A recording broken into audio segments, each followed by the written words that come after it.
Valeria hace camisas y sabe que siempre está acompañada. Freddy usa las camisas de Valeria, arregla puertas y lo protegemos. Camila abre la puerta que hizo Freddy y se siente segura. En Positiva trabajamos día a día para ayudarte a alcanzar tus sueños. Cuidamos a los colombianos, protegiendo en riesgos laborales a más de 700.000 trabajadores de sectores vulnerables y más de 420.000 trabajadores de microempresas. Positiva, la aseguradora de todos los colombianos. Muy buenos días para todos nuestros asistentes. Les enviamos un cordial saludo desde Positiva Compañía de Seguros y Positiva Educa. Mi nombre es Paola Quintero y seré la encargada de guiarlos en esta acción educativa de la Comunidad Nacional del Conocimiento en Prevención de Peligros en el sector manufactura. Con la temática titulada Sesión 4, Estrategia para la implementación de la política de prevención de consumos de bebidas alcohólicas en el sector manufactura. Les solicitamos muy amablemente estar atentos y participar activamente en nuestro evento web. Pueden usar el chat de preguntas para realizar las inquietudes que puedan tener. Recuerden que a lo largo del evento o al final tendremos un espacio para dar respuesta a las preguntas formuladas. Es un placer para mí darle la bienvenida a nuestro experto, líder de la comunidad, el ingeniero Michael Joseph Sanabria. Él es ingeniero químico, tecnólogo en salud ocupacional, especialista en gerencia en seguridad y salud en el trabajo, auditor interno ISO 45001 y decreto 1072 del 2015. Candidato a maestrías en ciencias en toxicología de la Universidad Nacional, con experiencia de más de 15 años en empresas del sector manufactura en todos los sectores económicos. Ingeniero Sanabria, muy buenos días, qué gusto tenerte nuevamente con nosotros y bienvenido. Paola, muy buenos días a nuestros asistentes del día de hoy. Pues muchas gracias antes de todo por acompañarnos en este seminario. Estamos ya en la sesión 4, en la mitad de nuestra ruta de conocimiento para este año, mes de julio, con nuestro seminario de Estrategia para la Implementación de Política de Prevención de Consumo de Bebidas Alcohólicas. Nuestro siguiente seminario va a ser el 8 de agosto, que no va a ser la sesión 5, que pues vamos a profundizar un poquito en lo que es la selección de elementos de protección personal para protección de manos, teniendo en cuenta pues precisamente todo lo que implica esta protección para el sector de manufactura. Hoy nos vamos a centrar en la prevención de consumo de bebidas alcohólicas, teniendo en cuenta que el consumo, el abuso en el consumo de bebidas alcohólicas es un problema de salud pública, pero también es una característica o es uno de los programas que se deben manejar a nivel de todas las empresas del sector público y del sector privado. Ahorita nos vamos a enfocar en sector manufactura. Quiero comenzar con dos frases porque este es un tema bastante sensible y lo quiero tratar con la sensibilidad que realmente tiene, pero con la importancia que amerita. Voy a comenzar con una frase de Francis Scott Fitzgerald, que es escritor estadounidense, que nos dice, en primer lugar, tú tomas una copa, después la copa se toma la bebida y por último es la bebida quien te toma a ti. Este es precisamente, en una frase muy corta, cómo se comienza con un consumo desprevenido y culturalmente aceptado. Se llega a un consumo abusivo o un consumo, digamos, promedio, pero se puede terminar en un consumo abusivo. Y un consumo abusivo tiene unas características que también vamos a desarrollar y vamos a describir a lo largo de este seminario. Y nuestra segunda frase, pues usualmente yo siempre manejo una frase, pero es que este tema realmente lo amerita y es un tema muy bonito de trabajar porque es un tema de gran importancia. Y voy con esta frase de Frank Sinatra, cantante y actor estadounidense, que nos dice, el alcohol puede ser el peor enemigo del hombre, pero la Biblia dice que ames a tu enemigo. Y este es voy a decirlo en términos muy tranquilos, esa doble moral que se tiene sobre el consumo de bebidas alcohólicas. Y tengo que decirlo en esos términos, ¿por qué? Porque socialmente es aceptado, culturalmente se promueve el consumo de bebidas alcohólicas. Hace algún tiempo, cuando estaba más pendiente de las estadísticas, los impuestos que generaban el consumo de cigarrillos y el consumo de bebidas alcohólicas era el que ponía la mayor parte del presupuesto para deportes, para todo lo que son los temas de deportes, porque todo lo que son los impuestos de la venta, de la comercialización y venta de bebidas alcohólicas y de tabaco, pues va para fondo de deportes. Entonces es bastante contrastante cómo precisamente cuando hablamos de prevención de consumo de bebidas alcohólicas y sustancias psicoactivas, teniendo en cuenta que la bebida alcohólica está técnicamente hablando como catalogada como una sustancia psicoactiva, culturalmente promovamos el consumo, digamos que está bien embriagarse, celebremos el consumo, celebremos la embriaguez de las personas, cuando realmente desde el punto de vista laboral y desde el punto de vista de salud pública y desde otras muchas esferas, el consumo de bebidas alcohólicas genera problemas importantes a nivel de la población. Entonces, vemos cómo estamos conviviendo con nuestro enemigo. Y digo enemigo en el sentido en cuando se pierde el control de la situación, se convierte en un enemigo.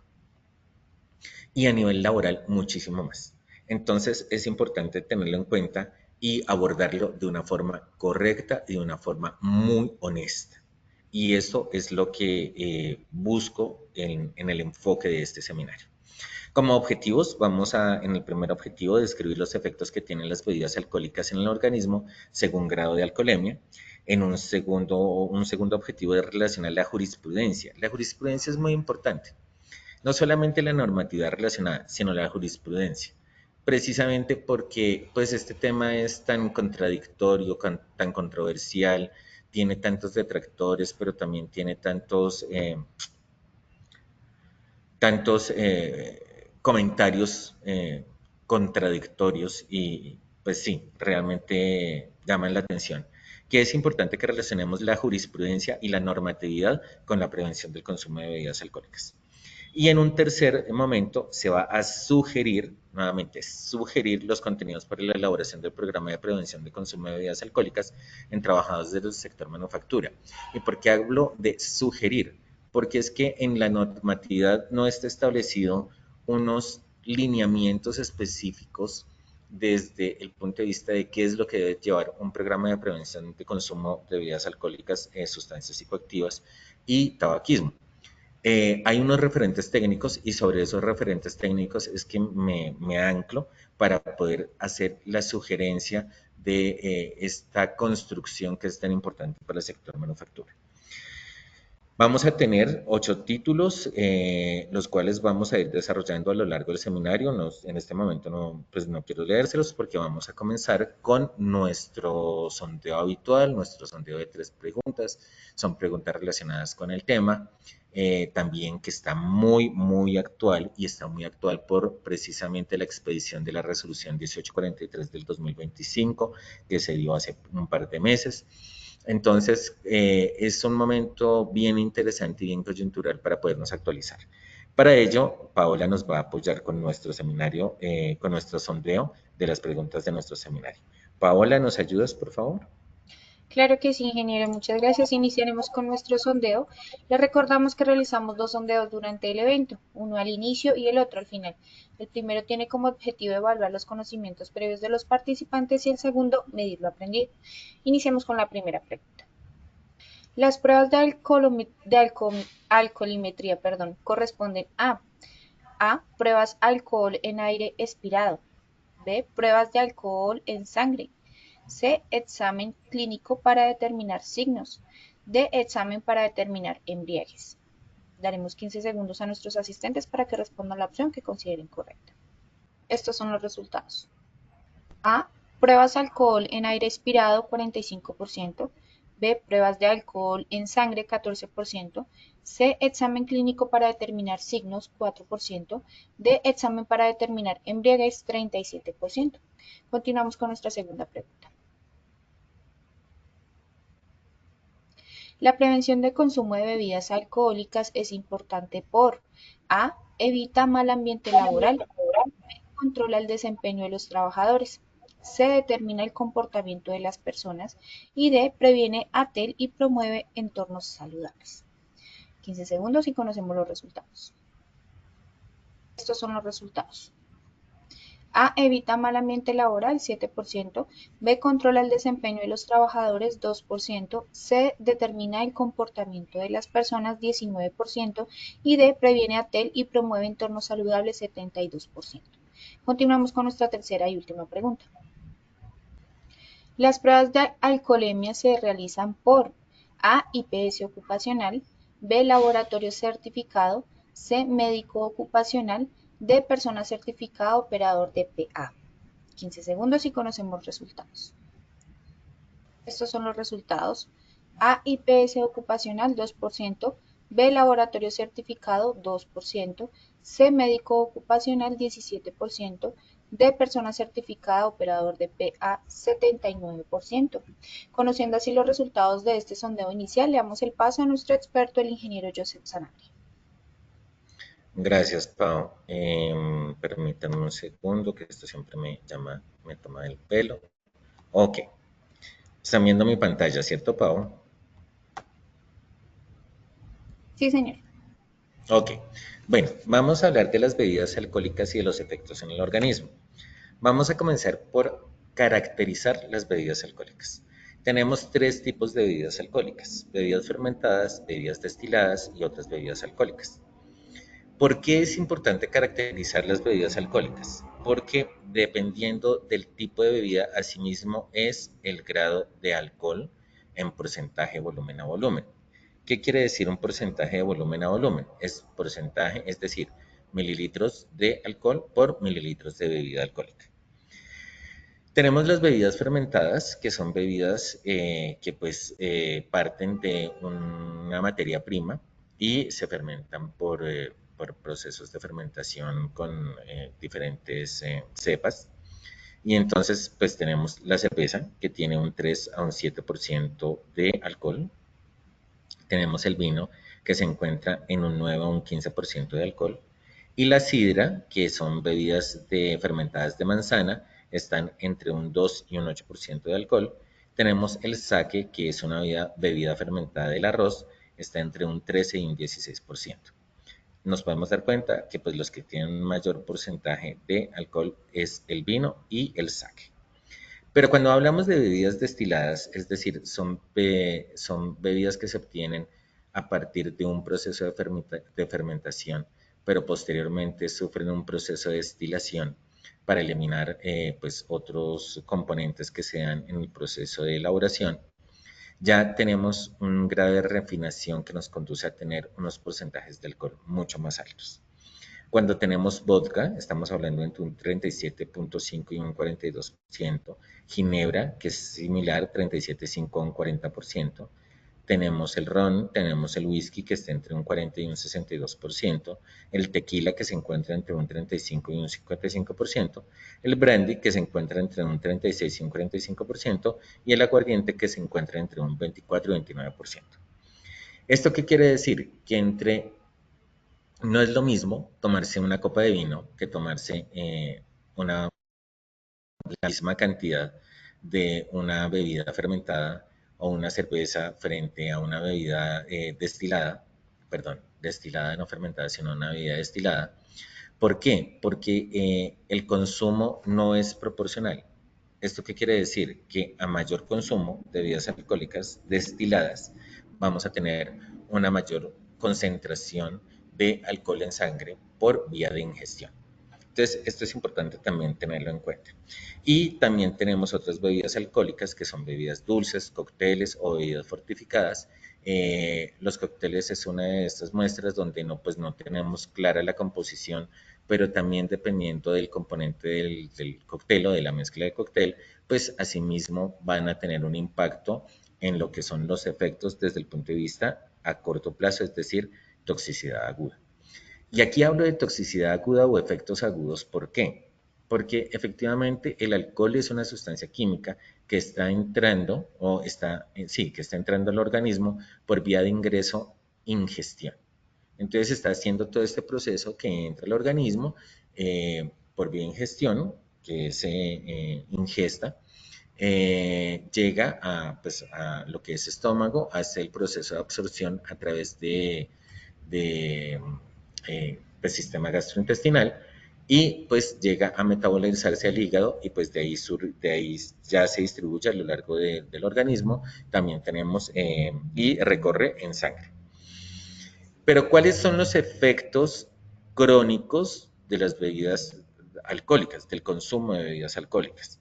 De acuerdo con el National Institute on Alcohol Abuse and Alcoholism de Estados Unidos, encontramos que las bebidas alcohólicas tienen efectos a nivel cardíaco, como son arritmias, una miocardiopatía, una cardiopatía isquémica e hipertensión, es decir, el consumo de bebidas alcohólicas aumenta el riesgo cardiovascular y y también tiene riesgo en lo que es la aparición de la hipertensión. Cavidad oral, tenemos cáncer de esófago y cáncer de cavidad oral. Tenemos el hígado, en el hígado tenemos esteatosis, es decir, hígado graso, hepatitis, fibrosis, cirrosis, que es cáncer de hígado, hepatitis relacionada con el alcohol y pues nuevamente el cáncer de hígado. Tenemos en el sistema gastrointestinal permeabilidad intestinal, tenemos también podemos tener cáncer colorectal. Tenemos a nivel neurológico un accidente cerebrovascular isquémico, accidente cerebrovascular hemorrágico, a nivel de pulmones un síndrome de dificultad de respiración aguda, neumonías, a nivel de músculo tenemos miopatías o desgaste muscular, a nivel de páncreas tenemos pancreatitis aguda o pancreatitis crónica y en huesos podemos tener una reparación demorada de fracturas y efectos en la densidad ósea, es decir, tener una densidad ósea reducida. Como se pueden dar cuenta, aumenta el consumo de bebidas alcohólicas y es importante definirlo así. El consumo de bebidas alcohólicas está identificado por la IARC. La IARC es el Instituto Internacional del Cáncer, es el Instituto Mundial para la Investigación del Cáncer, Asociación Internacional. Asociación Internacional para la Investigación del Cáncer, que es el que define qué agentes son comprobadamente cancerígenos y cuáles no. Y el consumo de bebidas alcohólicas está identificado como un agente clase 1 de la IARC, es decir, es comprobadamente cancerígeno. Y es importante que lo tengamos en cuenta.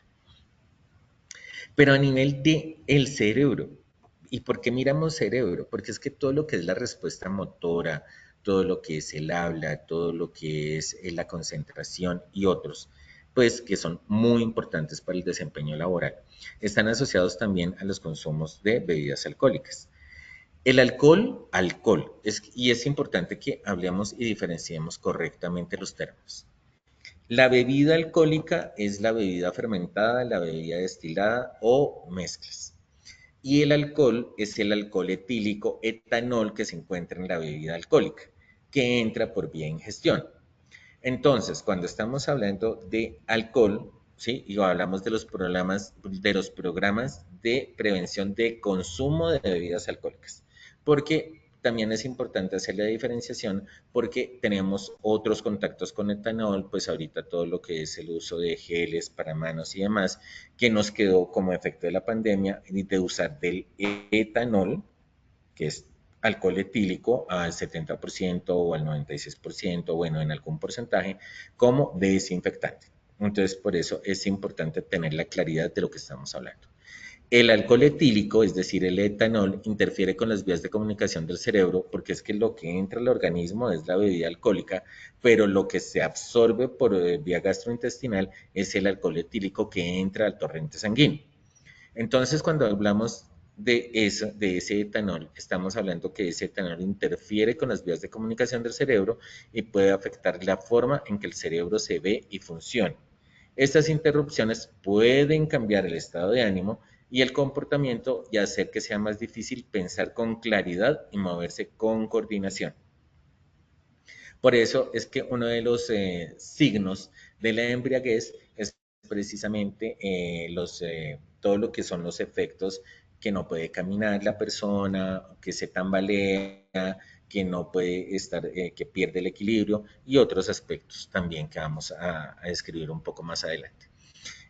Como ustedes se pueden dar cuenta en la imagen, tenemos unos efectos por consumo elevado, que es desarrollo perjudicado, tenemos unos síndromes, tenemos cambio en la visión, que es la ataxia. La ataxia es precisamente el movimiento muscular. Tenemos unos cambios y un impacto en lo que es el movimiento muscular y tenemos memoria perjudicada. A nivel psicológico tenemos irritabilidad, un comportamiento antisocial, depresión, ansiedad, pánico, psicosis, alucinaciones y desorden del sueño. Cuando tenemos consumos pequeños y moderados, tenemos efectos sistémicos, incrementa la sensibilidad a la insulina, tiene bajo riesgo de padecerla. A nivel de cerebro tenemos atrofia, tenemos una reducción del número de infartos silenciosos y decrece el riesgo de demencia. A nivel de sangre, pues aumenta, cambia el metabolismo sanguíneo, reduce niveles a nivel de sangre de fibrinógeno, incrementa la fibrinólisis, reduce los espasmos, incrementa el flujo sanguíneo coronario. Como les digo, aumenta lo que es el riesgo cardiovascular. Y a nivel esquelético tenemos una alta densidad mineral ósea, reduce el riesgo de artritis reumatoidea. Es decir, si bien, aunque el consumo pequeño y moderado pueda tener beneficios para la persona, lo que es el consumo elevado, es decir, tomar en grandes cantidades bebidas alcohólicas, pues genera problemas importantes. A corto plazo, el alcohol puede alterar el estado de ánimo, el juicio y la coordinación y causar problemas de memoria y dificultad para pensar con claridad. A largo plazo, el consumo excesivo de alcohol puede dañar las neuronas, provocar problemas de memoria y razonamiento y aumentar el riesgo de trastornos neuropsiquiátricos como la depresión y la ansiedad. Es más, cuando también es importante tener en cuenta que cuando se une el consumo de bebidas alcohólicas con el consumo de tabaquismo, es decir, las personas fuman y consumen bebidas alcohólicas, pues vamos a tener unas exposiciones simultáneas o unas exposiciones combinadas a dos sustancias químicas que son depresoras del sistema nervioso central.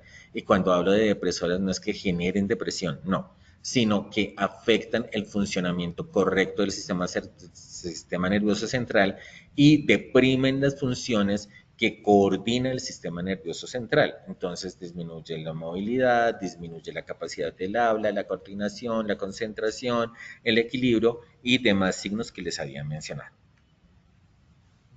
Aquí en esta tablita les quiero presentar los efectos de alcohol en porcentaje, miligramos sobre 100 mililitros de sangre. Entonces tenemos que hay unos efectos leves, unos efectos ansiolíticos, ligera la euforia y la relajación. A nivel CO5 parece normal y no bajo la influencia del alcohol, pero el raciocinio está afectado, las alteraciones de la conducta y la afectividad y hay una liberación de inhibiciones. Entonces, por eso lo resalto, porque es el tope entre lo que ya es la afectación del raciocinio. Y hay una descoordinación. Cuando hay 0-10 hay aparición de signos físicos externos, una coordinación motora muy afectada, una vocalización torpe, un déficit audiovisual, una inestabilidad y somnolencia. A punto 15, pues ya tenemos una intoxicación intensa con afectación de toda la actividad física y mental, es propenso a discutir y hay una disminución de la sensibilidad del dolor, puede producir vértigo. En 0-20 tenemos inestabilidad emocional, aislamiento social, problemas para caminar, periodos de somnolencia, náusea y vómito. Y a punto 30 tenemos una notable reducción de la sensibilidad, afectación de la incapacidad cognitiva y perceptiva, estupor, hipotensión, taquicardia, piel fría y pálida. Pero miremos otros datos interesantes. Encontramos que el organismo solamente puede metabolizar unos 7 gramos de alcohol a la hora. ¿Qué son 7 gramos de alcohol? Entonces ahí tendríamos que calcular los gramos de alcohol que estamos consumiendo de acuerdo a la bebida alcohólica que estamos consumiendo.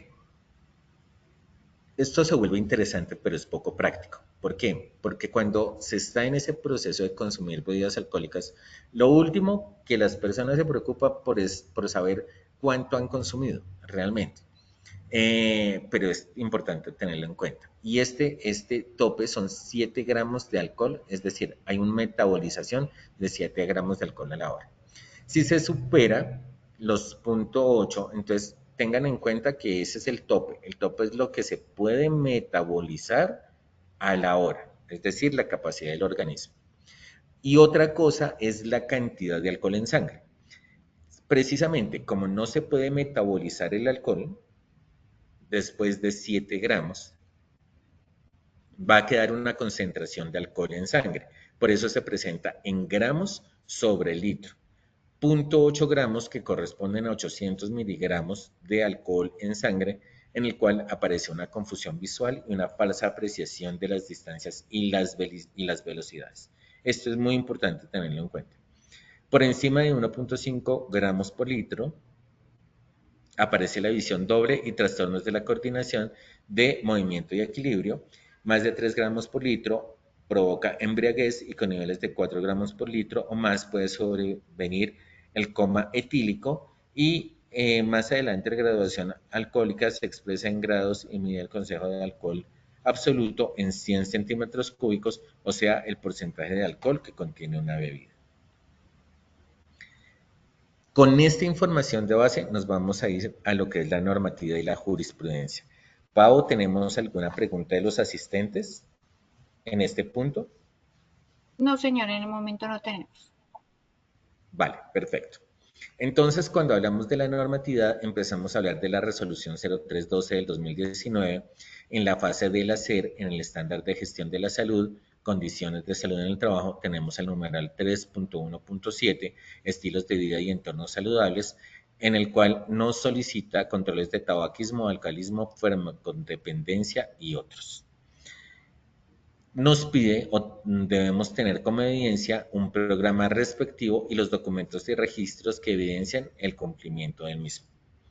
Esto es importante, entonces nos está diciendo que ahí ya nos está hablando del programa que debemos tener en las empresas para la prevención de consumo de bebidas alcohólicas, sustancias psicoactivas y tabaquismo, y relacionarlo con los entornos de vida saludables. La resolución 1843 del 2025 ya es más fuerte y empieza a cerrar brechas o a cerrar vacíos que habían antes de eso. Nos trae las definiciones, la responsabilidad del empleador, las pruebas de alcoholemia, la definición de lo que son las pruebas de alcoholemia, alcoholimetría y sustancias psicoactivas, las campañas específicas de prevención y control del alcoholismo y cuál es la competencia de quien realiza las pruebas. Nos vamos al artículo 3, definiciones. Es importante diferenciar la alcoholemia de la alcoholimetría. Cuando hablamos de alcoholemia, que es nuestra primera pregunta, es nivel de etanol en sangre. Esto se toma en un laboratorio certificado. ¿Por qué? Porque es una prueba de sangre y esa prueba de sangre debe ser procesada por un laboratorio certificado para que nos dé exactamente la cantidad de sangre, la cantidad de alcohol en sangre, es decir, la concentración para tomar decisiones con respecto a lo que es los reglamentos internos de trabajo. Se expresa en miligramos, está en miligramos de etanol por 100 mililitros de sangre total. El analizador de alcohol en aire expirado, es decir, la alcoholimetría, entonces diferenciamos.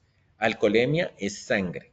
Alcoholimetría es un equipo calibrado para ser utilizado con el fin de medir en el aire expirado por una persona la presencia de alcohol y la concentración estimada.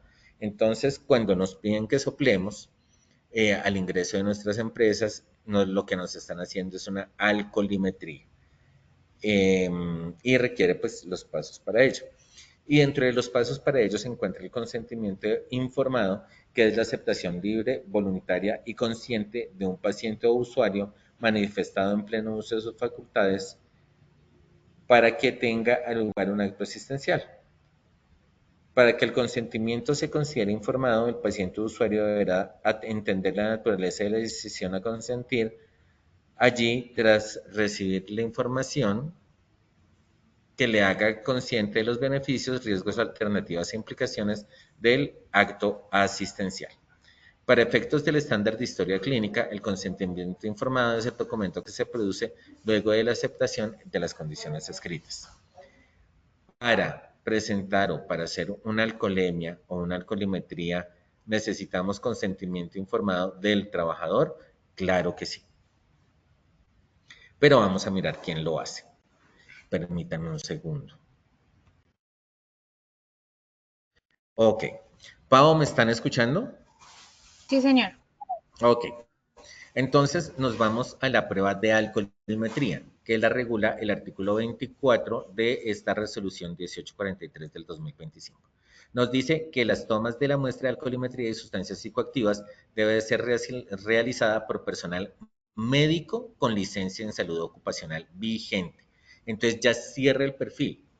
Antes de esta resolución lo estaba haciendo de acuerdo a las resoluciones del Instituto Nacional de Medicina Legal y Ciencias Forenses, que tenía unos criterios. Ya con esta resolución 1843, pues nos está diciendo que es el médico ocupacional o el médico con licencia en salud ocupacional. Y vamos a ver más adelante por qué tiene que ser un médico con licencia en salud ocupacional. Estas pruebas están dirigidas a acción de prevención de accidentes de trabajo y enfermedad laboral. Esto es lo que dice la norma textualmente.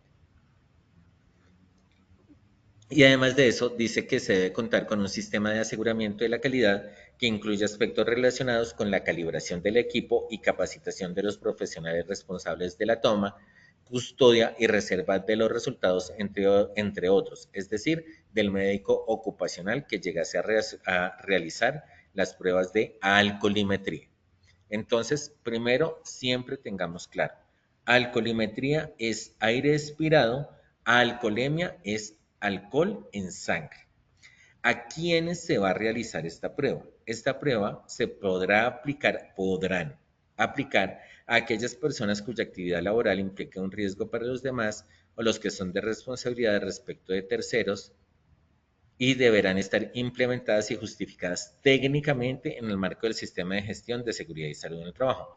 Por eso es que es importante tener un programa de prevención de consumo, porque nos va a dar el marco para justificar técnicamente la realización de estas pruebas y a implementarlas de una manera responsable con quien la va a aplicar.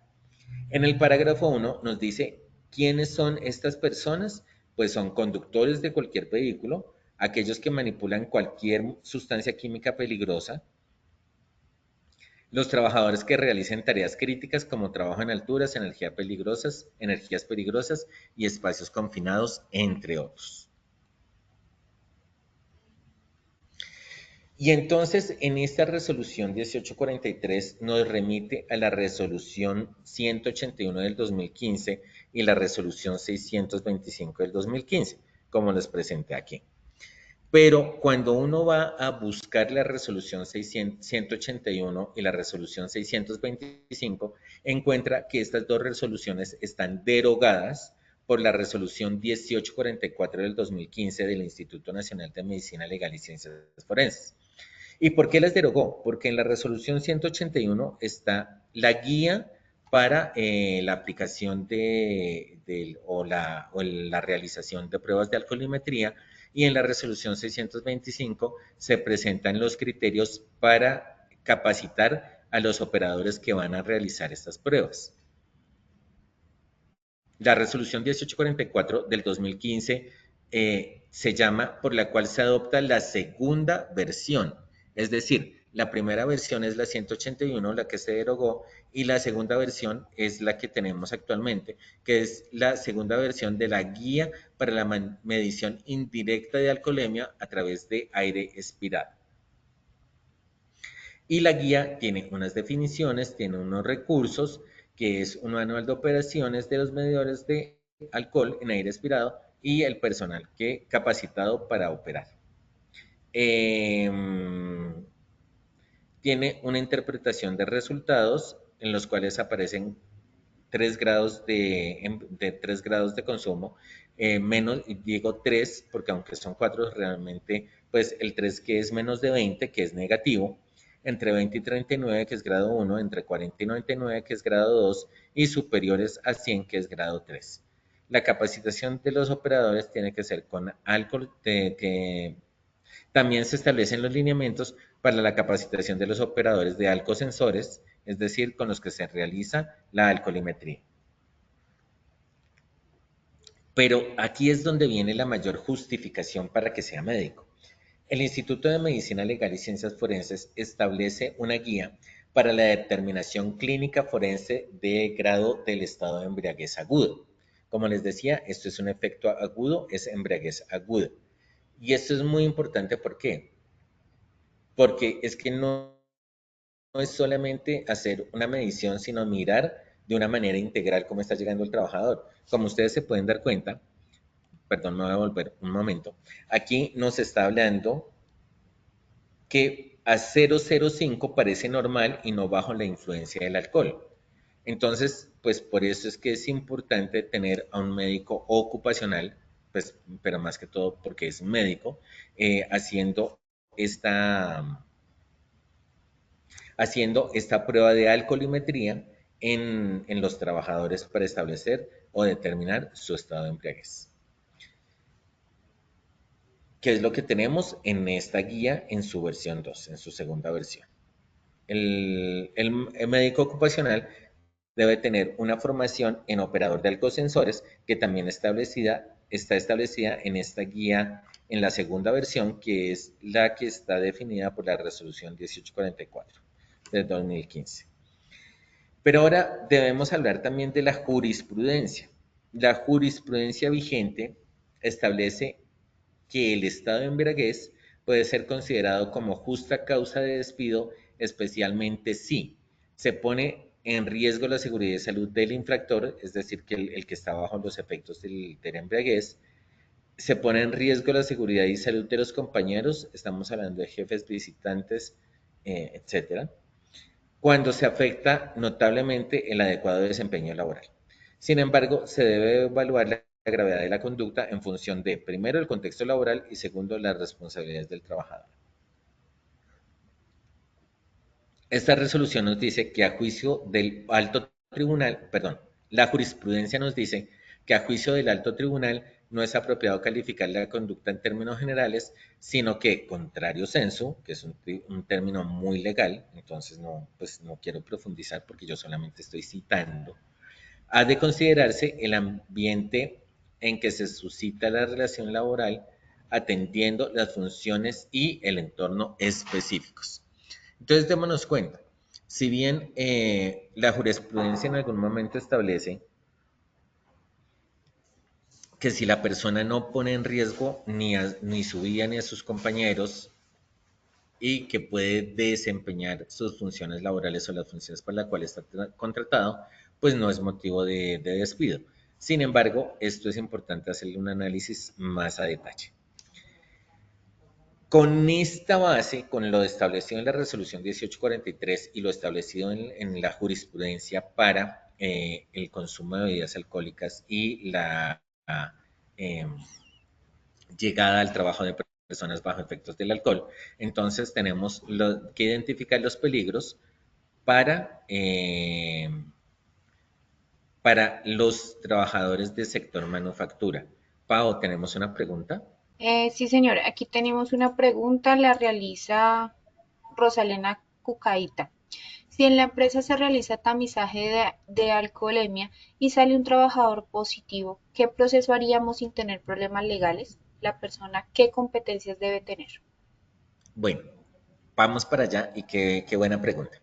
Primero, la resolución 1843 establece que para que la prueba sea válida debe ser realizada por un médico ocupacional que tenga la competencia como operador de alcoholimetría.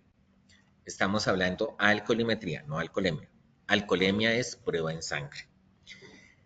Se le debe solicitar al trabajador el consentimiento informado para hacer la prueba de alcoholemia y es a quien la realiza un laboratorio certificado, es decir, en el laboratorio se lleva un laboratorio, claro, que pues tenga todo el protocolo porque es una muestra en sangre y al ser una muestra en sangre es una muestra invasiva.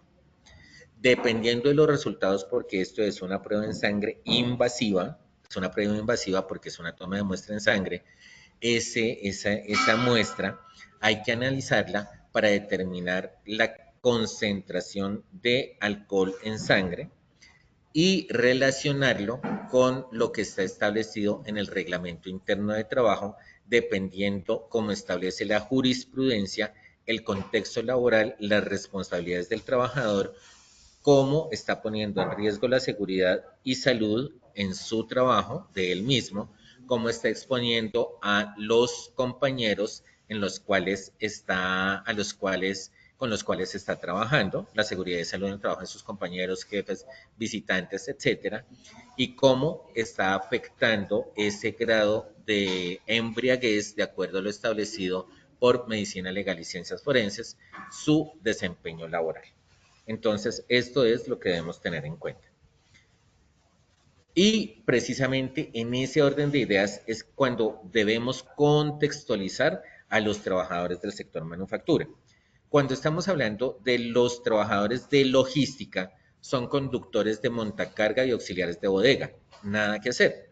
La norma es explícita y establece que todos los conductores, sin importar el vehículo, deben participar en estas pruebas precisamente por el peligro al cual están expuestos, que es un peligro de condición de seguridad, seguridad vial, pero también tenemos otro peligro que es el de caída de objetos, que son los auxiliares de bodega.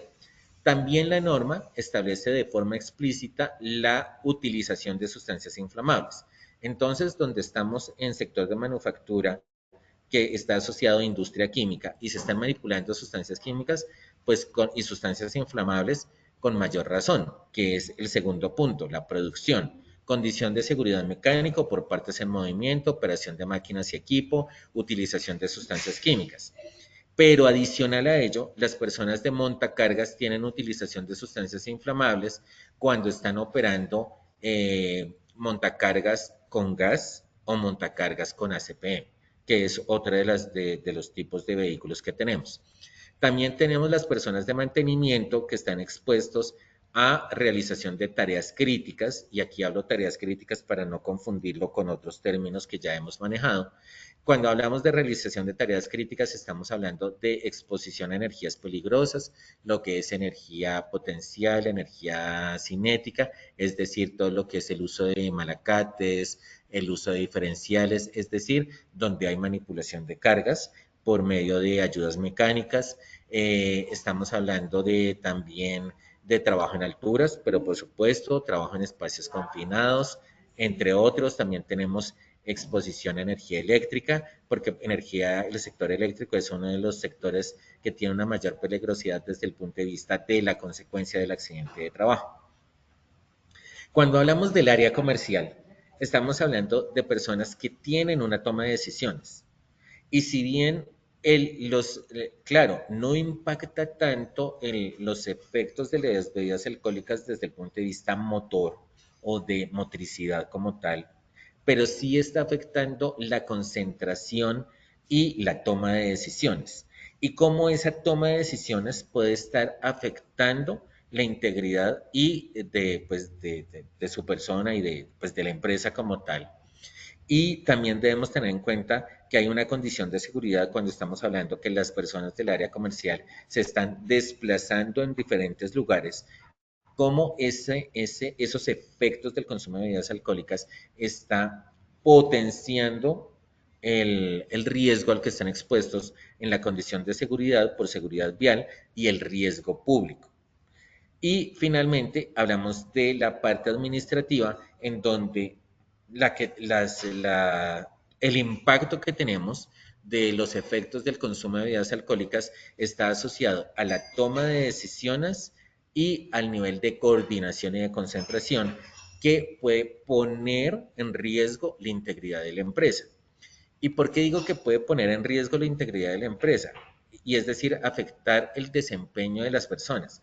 Porque estamos hablando que las personas del área administrativa, por ejemplo, una persona de compras, cómo esa persona de compras, bajo efectos de sustancias de bebidas alcohólicas por consumo o postconsumo, Y estamos hablando de posconsumo por resaca, porque es que la resaca que es al día siguiente, porque es que el alcohol se metaboliza en sangre en un tiempo de 24 horas. Entonces los efectos van a estar ahí después del consumo y es cuando las personas llegan con resaca a sus lugares de trabajo y esas resacas también están generando un efecto en lo que es la coordinación, en lo que es el equilibrio, en lo que es la concentración y esto puede afectar la toma de decisiones y una toma de decisiones de una compra tranquilamente de insumos, de materias primas y demás, pues va a afectar el desempeño de la empresa. Entonces tengamos en cuenta que aunque, y me voy a volver un poco en la diapositiva, tenemos que a unos niveles muy bajos, permítanme un segundo, que no me está dejando mover la diapositiva, permítanme un segundo, ya, ok. ¿Están viendo mi pantalla? Sí, señor. Ok. Entonces, aunque tenemos que a unos niveles bajos, pues de 0,05, pues a 0,05, que es uno de los niveles bajos, hay una alteración de la conducta, un raciocinio afectado y una liberación de inhibiciones. Y esto va, y una descoordinación. Esto va a afectar la toma de decisiones y por ende puede afectar el desempeño laboral, que en sector manufactura puede ser un impacto importante para la empresa y para la producción. Entonces, esto se los quiero dejar desde el punto de vista de, nuevamente, respetando la jurisprudencia, y uno tiene que ser muy juicioso, y la cito, porque pues mi tarea es citarla, no es analizarla, sino es citarla. Específicamente dice cuando afecta notablemente el adecuado desempeño laboral en función del contexto laboral y de las responsabilidades del trabajador. Entonces, este es el complemento a la pregunta que nos estaba haciendo nuestra participante. ¿Tenemos más preguntas, Pau? Bueno, sí, señor, tenemos varias preguntas. Esta nos la realiza Miguel Franco. Entonces, los supervisores de seguridad que cuentan con licencia en seguridad y salud en el trabajo y tienen su respectivo curso y acreditación para la realización de las pruebas de alcohol, ¿no podrían realizarla? Con la nueva resolución, no, porque la nueva resolución establece de manera explícita que es el médico ocupacional. Entonces, ese es el gran cambio que tiene la resolución 1843 del 2025. ¿Y por qué? Porque es que no es solamente hacer una prueba, porque es que las pruebas también se pueden falsear, porque por muchos, hay muchas, hay muchos motivos por los cuales desde el punto de vista de jurisprudencia también la prueba de alcoholimetría se determina como una violación al debido proceso. Pero el médico ocupacional no solamente tiene un criterio desde el punto de vista de la lectura, sino también de los signos, es decir, de la determinación clínica bajo la guía del Instituto Nacional de Medicina Legal y Ciencias Forenses, que puede establecer de una manera objetiva el grado de embriaguez del trabajador. ¿Qué otra pregunta tenemos, Pau? Bueno, dije, muchas gracias. Aquí nos realizan Osman Nain. Buenos días, ¿qué tiempo dura en arrojar respuesta a una prueba de alcoholemia? La prueba de alcoholimetría, que es la de aire expirado es inmediata. La persona sopla y el equipo te arroja el resultado. La alcoholemia, que es en sangre, dependiendo, pues claro, como es una prueba analítica, entonces es una toma de muestra y dependiendo pues de la técnica analítica que tenga el laboratorio, asimismo va a tener un tiempo de respuesta correcto. Listo, Inge, esta nos la realiza Sandra Vega. Podemos hacer la bafometría, pero no la alcoholimetría, ¿comprendí bien? No, ni la edafometría, no, o sea, en este momento los únicos que pueden hacer pruebas de alcohol, llámese alcoholimetría, llámese alcoholemia, llámese determinación clínica, son los médicos ocupacionales, porque edafometría es lo mismo que una alcoholimetría, es mirar en aire expirado qué cantidad de alcohol hay. Entonces, el único autorizado de acuerdo a la resolución 1843 del 2025 es el médico ocupacional. Listo, Inge. Esta última nos la realiza César Pérez. ¿Puedo realizar pruebas de alcohol con personal certificado y avalado con medicina legal, enfocado las pruebas en programa del PEPS, teniendo en cuenta que todos los que ingresan a la empresa son peatones? No, solamente el único, nuevamente, la respuesta es para el Plan Estratégico de Seguridad Vial, la prueba de alcoholimetría o las pruebas de alcohol, pues en este momento estamos hablando de alcoholimetría, son obligatorias, claro que sí, para conductores. Que entran peatonal, que entran de forma peatonal, pues no importa. Si va a realizar funciones de conducción, tiene que demostrarse o tiene que tener una estrategia para establecer el estado de la persona para realizar la tarea, para realizar o para tener un desempeño correcto en la tarea. Pero, nuevamente, el único que puede hacer esas pruebas de alcoholimetría es un médico ocupacional. Entonces, pues claro, esto genera situaciones difíciles para la empresa porque pues o contrata un médico ocupacional para hacer las pruebas, digamos en lo que es el plan estratégico de seguridad vial, o contrata un servicio tercerizado de una IPS ocupacional que tenga, que cumpla los requisitos desde el punto de vista de habilitación en salud para la realización de estas pruebas. Esto lo encuentran ustedes en lo que son los certificados de habilitación de los servicios en salud. Esto es un servicio extramural. Además de eso, el médico debe estar certificado por el Instituto Nacional de Medicina, debe estar certificado como un operador bajo los criterios del Instituto Nacional de Medicina Legal y Ciencias Forenses. Entonces, la competencia es clara. Primero, médico ocupacional. Ni siquiera médico, médico ocupacional. Segundo, ser competente como operador de pruebas de alcoholimetría. Entonces debe tener tiene que respaldar eso para poder ejecutar las pruebas de alcoholimetría en el plan estratégico de seguridad vial. Listo, ¿Tenemos más Inge. preguntas, Pau? Eh, ¿No? sí, señor. Tenemos una última. La Sí. realiza Karin Joali. Una persona que se determine que tiene en su sangre una concentración de 140 miligramos, de etanol por 100 mililitros de sangre total, determina un grado de 2 de embriaguez. ¿Qué efectos produce en este estado el organismo? ¿Podría conducir una motocicleta? No, ninguna persona que tenga ningún grado, o sea, yo no soy médico y tengo que ser respetuoso con mi alcance. Lo que establece la norma es que ninguna persona puede conducir bajo estado de embriaguez. Y estado de embriaguez es desde grado 1. ¿Sí? La única forma que puede una persona conducir es no presentando ningún nivel de alcohol en sangre. Además, quiero devolverme un poquito. ¿Me recuerdas el valor que nos están dando? Sí, señor, me dice que 140. Ay, espérame. Miligramos. Sí, señor. 140 miligramos es una afectación de actividad física y mental. ¿Sí? Y vamos a llevarlo a lo que nos dice la medicina legal. Medicina legal nos dice que superiores a 100 miligramos, eso no es grado 2, eso es grado 3, porque es superior a 100 miligramos por 100 mililitros. Entonces, la respuesta es no. Listo, vamos a terminar. Muchísimas gracias por su participación y por sus preguntas. Primero, debemos comenzar con la política de prevención de consumo.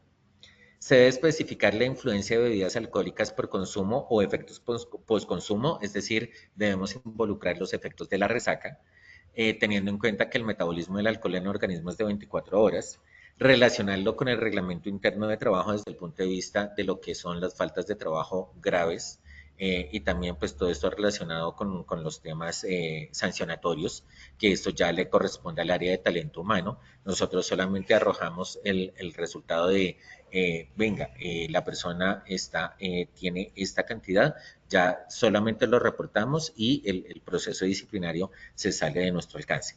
Nuestro trabajo es dar el insumo. Establecer las estrategias de prevención desde el punto de vista de campañas y otras actividades asociadas al estilo de vida saludable, definir las estrategias de detección, pruebas de detección y o encuestas, ya voy a referirme a las encuestas, y los mecanismos de participación del trabajador. Es importante y quiero compartirles esta infografía que encontré. Esto es de la USAL, de España, Universidad de Salamanca. Entonces me llamó mucho la atención porque efectivamente tenemos muchos mitos. El alcohol es como la gaseosa. No, el alcohol es una droga, es una sustancia psicoactiva. El alcohol no combate el frío. El alcohol no te ayuda a dormir. El alcohol no aporta nutrientes. El alcohol interfiere en la concentración. El alcohol afecta el juicio del conductor y el alcohol deteriora el sistema digestivo, el corazón, el hígado y otros órganos. Entonces me pareció muy bonita y muy explícita frente a lo que es realmente los efectos de las bebidas alcohólicas por consumo en las personas.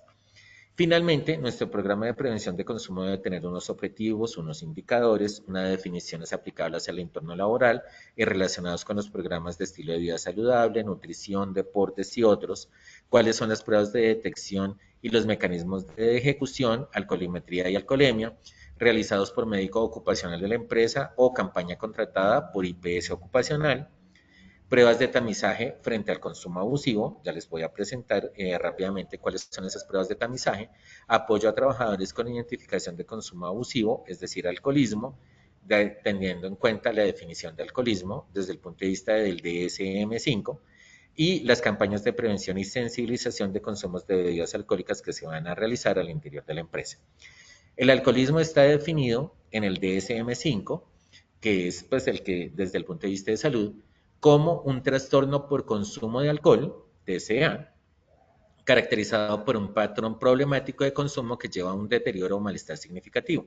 Este trastorno se diagnostica con base en la presencia de 2 o más de 11 criterios durante un periodo de 12 meses y se clasifica como leve, moderado o grave dependiendo de la cantidad de los criterios cumplidos. Cuando hablamos de patrón problemático, estamos hablando de consumo frecuente, es decir, dependencia, consumo excesivo, comportamiento agresivo, incumplimiento de responsabilidades y compromisos, y podemos llegar hasta el comportamiento delictivo, que es cuando las personas roban para poder comprar las bebidas alcohólicas. Y entre las pruebas de tamizajes tenemos el Audit C, que es un test de identificación de trastornos por consumo de alcohol, que es una herramienta de detección de 10 preguntas, y una prueba de detección de consumo de alcohol, tabaco y sustancias, que es el ASIST, que es un cuestionario de la Organización Mundial de la Salud, que ayuda a identificar el nivel de riesgo asociado con el consumo de diferentes sustancias psicoactivas, incluyendo alcohol, tabaco y drogas ilegales. Muchísimas gracias a todos y hacemos nuestro sondeo para terminar nuestro seminario de hoy. Muchísimas gracias por su participación. Pau, ¿nos ayudas, por favor? Claro que sí, ingeniero. Vamos a dar inicio entonces a nuestro sondeo. Las Buenos pruebas de días. alcoholimetría corresponden a A. Pruebas alcohol en aire expirado. B. Pruebas de alcohol en sangre. C. Examen clínico para determinar signos. D. Examen para determinar embriaguez. Daremos 15 segundos a nuestros asistentes para que respondan la opción que consideren correcta. Estos son los resultados. A. Pruebas alcohol en aire expirado 63%. B. Pruebas de alcohol en sangre 21%. C. Examen clínico para determinar signos 0%. Y D. Examen para determinar embriaguez 16%. Esta primera pregunta, ¿cómo nos fue, ingeniero? Nos fue muy bien. Son pruebas de alcohol en aire expirado. No son pruebas ni para determinar embriaguez, no son pruebas de alcohol en sangre, son pruebas de alcohol en aire expirado, ¿sí? Donde el resultado puede ser negativo o puede arrojar algún grado de embriaguez. Eso, ingeniero, muchas gracias. Continuamos, segunda pregunta. La prevención del consumo de bebidas alcohólicas es importante por A. Evita mal ambiente laboral. B. Controla el desempeño de los trabajadores. C. Determina el comportamiento de las personas. D. Previene ATEL y promueve entornos saludables. 15 segundos y conocemos los resultados. Estos son los resultados. A. Evita mal ambiente laboral, 3%. B. Controla el desempeño de los trabajadores, 7%. C. Determina el comportamiento de las personas, 4%. D. Previene y promueve entornos saludables, 86%. Esta segunda pregunta, ¿cómo nos va, ingeniero? Súper bien, Pau. Previene accidente de trabajo y enfermedad laboral. Listo, Inge, muchas gracias. Continuamos, tercera y última pregunta. Las pruebas de alcoholemia se realizan por A. IPS ocupacional, B. Laboratorio certificado, C. Médico ocupacional, D. Persona certificado de pruebas de alcoholimetría. 15 segundos y conocemos resultados. Estos son los resultados. A. IPS ocupacional, 0%, B. Laboratorio certificado, 7%, C. Médico ocupacional, 51%, D. Persona certificada operador de pruebas de alcoholimetría, 43%. ¿Cómo nos fue con esta tercera pregunta, ingeniero? La respuesta es médico ocupacional certificado y las pruebas de alcoholemia, como son en sangre, debe hacerse en un laboratorio certificado. Es importante tenerlo claro. Muchísimas gracias a todos nuestros participantes del día de hoy. Los esperamos en nuestro siguiente seminario. Muchas gracias. Ingeniero Sanabria, muchas gracias a ti por compartir con nosotros esta valiosa sesión. Nos veremos en futuras oportunidades. Tenemos una invitación muy especial para todos los habitantes de Bogotá y sus alrededores. Llega el tercer Congreso Internacional en Seguridad y Salud en el Trabajo, organizado junto con el Ministerio de Trabajo y el Ejército Nacional. La cita es este 25 de julio en el Teatro G12 desde las 7 de la mañana hasta las 5:30 de la tarde. Es un evento lleno de conocimiento, experiencias y buenas prácticas por la vida y el trabajo seguro. Inscríbete escaneando el código QR que aparece en pantalla o copiando el enlace que dejamos en el chat. Están todos cordialmente invitados. De antemano, muchas gracias por su participación y acompañamiento. Les recordamos que pueden acceder a estas y muchas otras acciones educativas a través del Centro Virtual de Enseñanza y Aprendizaje Posipedia, www.posipedia.com.co, donde encontrarán todas nuestras comunidades del conocimiento y más información sobre nuestro Plan Nacional Multimodal de Educación en Seguridad y Salud en el Trabajo. También encontrarán nuestros cursos de Sistema de Gestión de Seguridad y Salud en el Trabajo de 50 y 20 horas para que los puedan desarrollar con nosotros. Los invitamos a descubrir más sobre nuestras acciones educativas en www.posipediatalleresweb.com. El certificado de este evento web estará disponible para nuestros afiliados entre 1 y 8 días hábiles después de concluir la acción educativa y podrán acceder a él a través de nuestro portal Posipedia en la sección educativa. Finalizamos nuestro espacio educativo dejándonos con el siguiente video de los hubs de innovación que ofrecemos para todos nuestros afiliados. Recuerda, estamos disponibles en Bogotá. En el chat encontrarán el enlace para realizar la inscripción. No esperes más para participar. Que tengan un excelente día. Positiva Compañía de Seguros te invita a vivir una experiencia única en el Hub de Innovación en Educación Inmersiva. Podrás capacitarte de forma gratuita usando simuladores de realidad virtual para enfrentar situaciones como trabajo en alturas, espacios confinados, manejo de extintores, seguridad vial y mucho más, todo en un entorno seguro y controlado. Esta formación está dirigida a trabajadores, directivos, responsables de SST y profesionales que quieran fortalecer sus habilidades y contribuir a una cultura de prevención moderna y efectiva. Podrás participar de manera individual o reservar el espacio exclusivamente para tu empresa. Escanea el QR que aparece en pantalla o copia el link que dejamos en la sección de preguntas. No te lo pierdas.